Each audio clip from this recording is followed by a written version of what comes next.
Welcome to BFSI classes. Domain Life Insurance Agent, Chapter Application, Pricing and Valuation of Life Insurance. Now let us look into deep the basic pricing elements of life insurance. First one, premium. In ordinary language, the term premium denotes the price that is paid by an insured for purchasing an insurance policy. It is normally expressed as a rate of premium per 1,000 rupees of sum assured. Now, let us look into what are the factors determine premium. The process of setting the premium considers following elements. They are mortality, interest, expenses of management, reserves, and bonus loading. Now let us look into these one by one in detail. First one, mortality. Mortality is the first element in premiums. It is determined by using a mortality table, which gives us an estimate of the rate of mortality for different ages.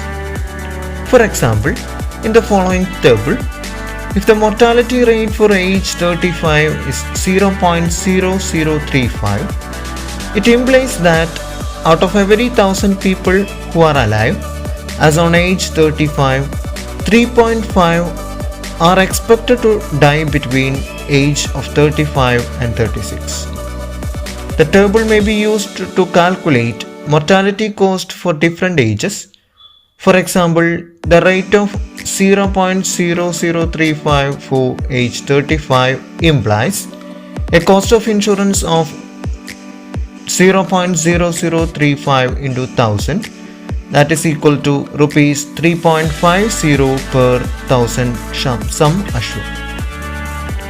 The above cost may be also called the risk premium. For higher ages, the risk premium would be higher. In short, if the mortality is higher, the higher premiums would be charged as per the table. Second concept is interest.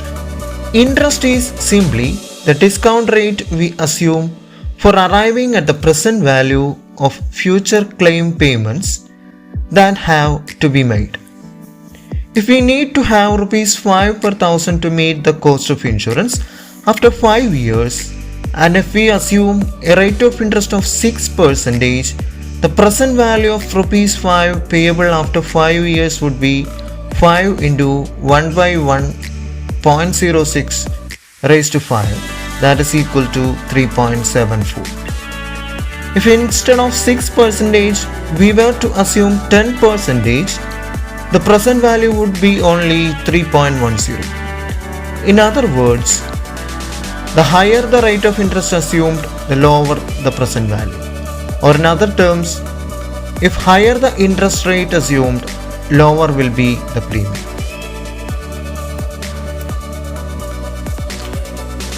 Next concept, expenses. Expenses of management include agents training and recruitment, commissions of agents, staff salaries, office accommodation, office stationery, electricity charges, other miscellaneous, etc.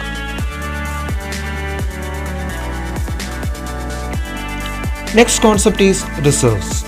Reserves are unclaimed amount by the policy holder to the insurance company. The reserves are the chief determinant of the net premium of a policy holder, and it decides the net premium to calculate to gross premium. Last one, bonus loading. Bonus loading means a margin provided for profits within the premium. In other words, it is a protection in time of contingencies for the insurance policy holders. By the help of these concepts, we can calculate the gross premium as net premium plus loading for expenses plus loading for contingencies plus bonus loading. The sum total of these are called gross premium. Second major concept is surplus and bonus. How to determine the surplus we can look at first. The determination of surplus can be done by taking the excess of value of assets over the value of liabilities. In simple meaning, a surplus is called the excess value of assets over excess value of value of liabilities. If it is negative, it is known as strain. If it is positive, it is called surplus. Bonus is paid as an addition to the basic benefit payable under a contract. Typically, it may appear as an addition to basic sum assured or basic pension per annum. It is expressed, for example, as rupees 60 per thousand sum assured or 60% of sum assured. We are winding up this session.